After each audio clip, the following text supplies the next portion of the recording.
What's up, guys? Welcome to Daily Dose of Reddit. This is your host, Zach, and today's subreddit is r/EntitledPeople. I almost messed up there. Actually, I did, but I'm leaving it in there because it's charming, right?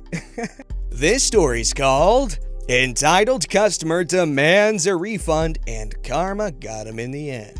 This happened a few years ago while I was working as an assistant store manager for a big box automotive retail store. I wrote this down right after it happened. No names were used, of course. English is my first language. Apologies for any formatting errors, and this is a bit on the long side till dear at the end, so let's get on with it. Here's the cast. There's me, coworker, store manager, district manager, entitled customer, police officer, district attorney. The voices are subject to change based on the gender of the cast member, I guess. Because they don't indicate and it's hard, you get the drill. I was working the afternoon-evening shift as I often did. It's just a normal day, customers coming and going. Early on in my shift, entitled customer comes in the store and picks out a set of headlights that he thinks will work for his car. I offered to check and see if they were the right ones, as I didn't want him to be inconvenienced to have to do a return later if he had picked out the wrong item. He declined and said he was in a hurry and he knew he had the right item and to stop wasting his time. I cashed him out and he went on his way. Before leaving, I informed him that our company policy was that if any electronic item were opened, that it could not be returned. About an hour later, entitled customer came back to the store, demanding a refund that I sold him the wrong product. I again informed him of the policy and asked if he had opened the product and tried to install it on his vehicle, to which he said yes. He then made a smart-ass comment about, "Don't you know you have to open it to see if it works?" In no way, shape, or form did I have an attitude when I told him that if he would have let me do my job and look up the part that he wouldn't be in this situation. Apparently, this pissed him off. He left the store for a few minutes, I assumed to calm down, then came back in and told me he bought the right product at our competitor and wanted his effing money back. I told him that I could not complete a return for him. I pointed at the return policy on the counter. He said he didn't give an F, he wanted his effing money or there would be hell to pay. I told him he was no longer welcome at the store and he needed to leave, to which he refused. I told him that if he didn't leave, I would call the police and have him arrested for trespassing and causing a disturbance. He said, "If you call him, I don't give an F. I want my $20. Unbeknownst to me, a coworker was already on the phone with the police dispatch telling them that we had an unruly customer in the store and they refused to leave.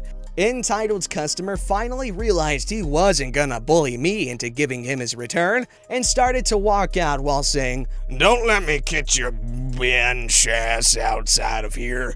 I'm gonna shoot you." Coworker was telling dispatch everything that was happening. Entitled customer finally left, and a few minutes later, I heard the crackling of a police radio in the distance. Coworker was telling the police officer that I was the one involved and to talk to me about the incident.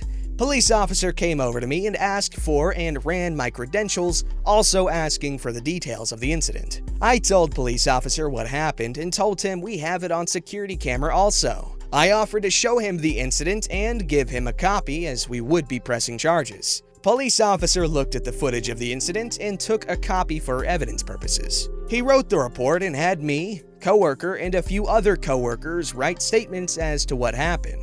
Police officer asked if I knew entitled customer's name. I told him I did and could also provide his address and phone number as it was in our computer system for warranty purposes on other items. When I told police officer entitled customer's name, he said, "I know who he is. He's a bad dude and do not take his threat lightly." I told him I wanted to press charges for terroristic threats, trespassing, and disorderly conduct. As per company policy, I had to write an incident report for the trespassing and the police officer showing up.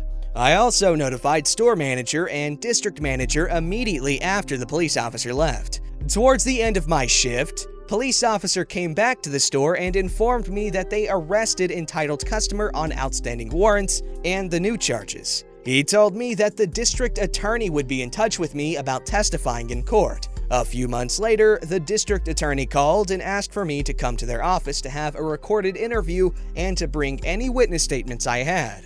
I did as requested. Once Entitled Customer's court date got closer and I was preparing myself to go testify, I received a call from the district attorney telling me that the charges were dropped, that I didn't have to testify in court. I asked why Entitled Customer's charges were dropped. He told me that Entitled Customer has made a plea deal, and the charges from his warrants were going to put him in prison for a long time. Being curious, I asked District Attorney what the charges were from Entitled Customer's warrant, and he told me, "I cannot release that information at this time." I asked when his court date was gonna be, as I wanted to try and be there. Luckily for me, I wrote the schedule at work, so when I found out the date, I gave myself that day off. I went to court and found out that Entitled Customer had been charged with first-degree murder, conspiracy to commit murder, felon in possession of a firearm, and all the charges that go with it, and multiple drug-related charges. He was found guilty on all charges and is currently serving life without parole. After the court case, I thought to myself that somehow I had a hand in helping catch this guy. Police officers didn't know where he was until I gave them Entitled Customer's address. But to think that they got the information over a $20 return that couldn't be made. I know eventually the police officers would have caught him, most likely over something stupid, like a blown headlight. Karma wins again. Wow.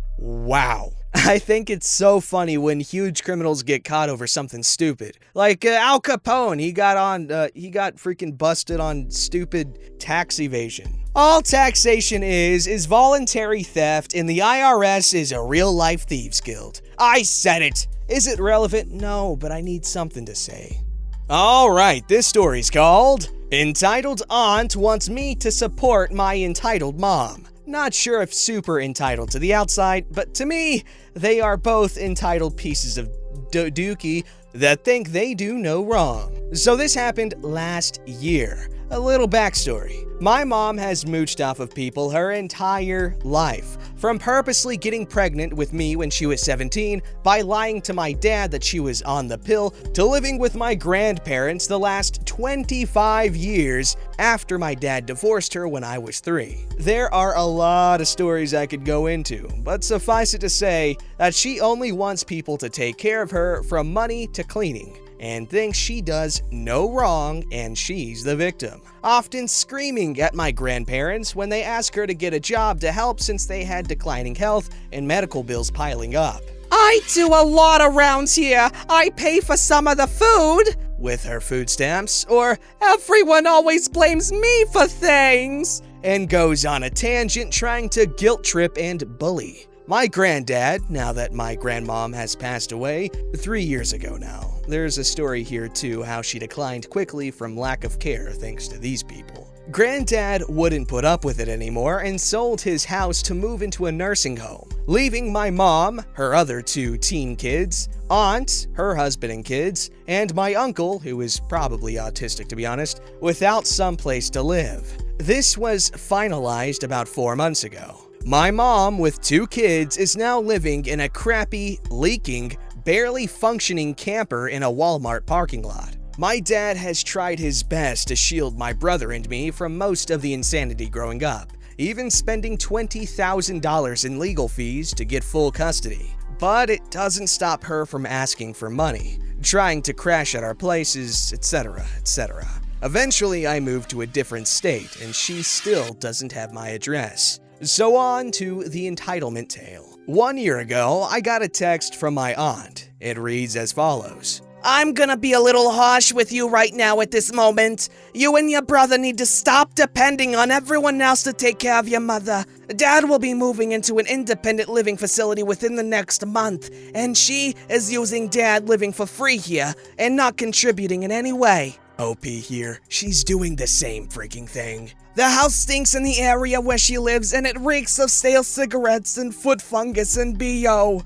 She needs to get her act together, and if need be, y'all need to help her get it together. It has come to the point where there are arguments constantly about her nastiness. Dad being in the hospital for the last few days and now at a rehabilitation center. He needs to have it stress-free at this house, and he needs to be able to sell this house. The one main complaint of people that would come to look at this house was the smell that was in this house. And that should never ever be something that is complained about in a house that is being shown to sell. I apologize if this seems rude, but at this point I don't really know what else to do. You and your brother need to step up and start taking care of your mother some way, shape, or form. Your mother is always boasting that you make $70,000 a year, but yet you never help her out. You are to take care of your parents just like they're supposed to take care of you. If at some point in your life you devoted your life to God, you are still a Christian. Whether or not you live that way or not, are sealed for the day of redemption. If she doesn't find a way to get out of this house within the next week or so, she will be without a house. I'm sorry, but that is the cold, honest truth. She has a car, but she won't fix it. I understand it is an easy fix, but she has too good of a thing with the free taxi service and Brian. The truth of the matter is that she will not have a place soon. Brother needs to help where he can, and so do you. And if you want to start a fight in this house, then complain to your mama. But I hope you don't, and you do the right thing. Now, understand that my brother and I have spent our lives trying to make something of ourselves. My brother just got on his feet and a good job in his early 20s. I just moved to a different state and started to get my life back together after some incidents.